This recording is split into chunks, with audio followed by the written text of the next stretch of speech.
Hai, selamat datang di podcast kali ini. Hari ini kita akan membahas tentang sistem panen kelapa sawit.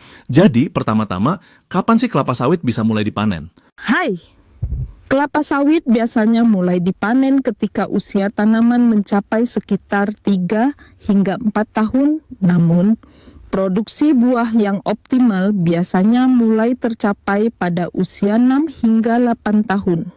Pada saat itulah hasil panen bisa lebih banyak dan berkualitas. Wah, ternyata ada rentang waktu yang cukup lama juga ya. Tapi bagaimana sih cara panennya? Apakah ada teknik khusus yang digunakan? Untuk panen kelapa sawit, biasanya petani menggunakan alat yang disebut sabit atau pemotong khusus untuk memotong tandan buah sawit. Tandan yang sudah matang dan cukup berat akan dipotong dan kemudian dijatuhkan ke tanah. Jadi buah sawit yang sudah dipanen langsung dijatuhkan begitu saja ya. Tapi bagaimana cara mereka memindahkan buah tersebut ke pabrik? Apakah ada alat khusus?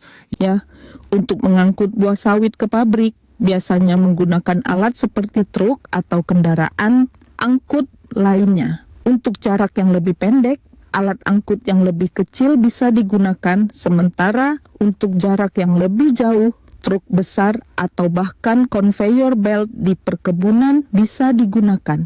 Sepertinya pengangkutan ini cukup penting dalam proses distribusi hasil panen. Tapi bagaimana dengan tenaga pemuatnya? Apa mereka menggunakan alat bantu juga? Iya, tenaga pemuat juga memiliki peran yang sangat penting dalam proses ini. Biasanya mereka menggunakan alat bantu seperti kereta dorong atau alat pemuat manual yang membantu mengangkat buah sawit dari tempat panen ke kendaraan angkut. Di beberapa tempat, ada juga penggunaan alat berat seperti ekskavator untuk memindahkan buah sawit dalam jumlah banyak. Wah, alat-alat yang digunakan benar-benar beragam ya. Pasti juga ada tantangan tersendiri dalam mengangkut buah sawit ini. Apa sih tantangan terbesar yang biasanya dihadapi petani atau pengelola perkebunan?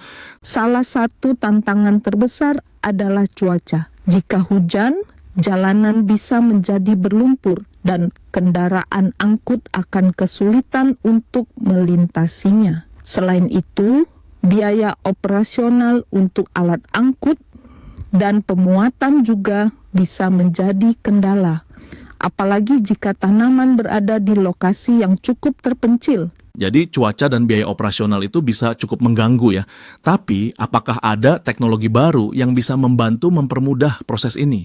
Beberapa perkebunan sudah mulai mengadopsi teknologi canggih seperti sistem pemantauan menggunakan drone untuk melihat kondisi tanaman dan menentukan waktu panen yang tepat.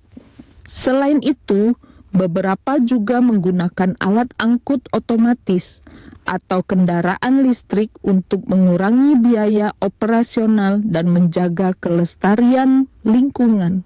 Wah, teknologi sudah mulai berperan penting ya dalam perkebunan kelapa sawit. Tapi, apakah penggunaan teknologi ini sudah merata di seluruh daerah perkebunan sawit?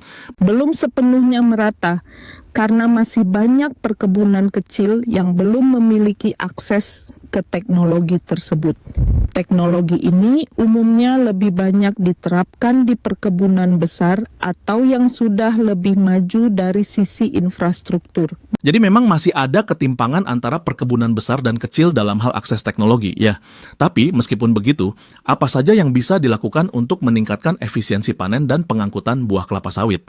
Salah satu langkah yang bisa dilakukan adalah dengan memperbaiki infrastruktur transportasi di sekitar perkebunan. Jalan yang baik akan mempermudah proses pengangkutan. Selain itu, pelatihan untuk para petani dan pekerja agar mereka lebih terampil dalam menggunakan alat dan teknologi juga sangat penting. Sepertinya pelatihan itu memang sangat dibutuhkan. Terlebih lagi dengan adanya teknologi baru, para pekerja perlu siap untuk menghadapi perubahan. Nah, ngomong soal pengangkutan, apakah ada tantangan dalam hal menjaga kualitas buah sawit selama perjalanan? Tentu saja, buah sawit yang diangkut harus dijaga agar tidak rusak. Tandan sawit yang jatuh atau terhantam keras bisa mengalami kerusakan yang mempengaruhi kualitas minyak yang dihasilkan.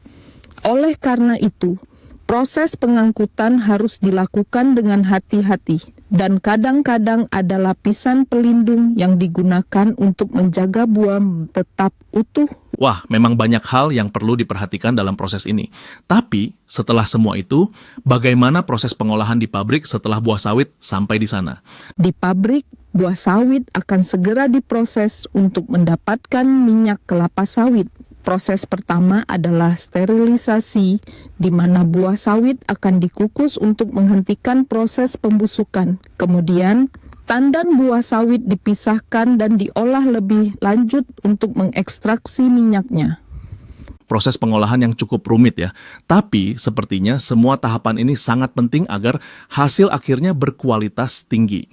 Sebelum kita tutup, apakah ada pesan atau tips untuk petani atau pengelola perkebunan kelapa sawit yang baru mulai menjalani bisnis ini?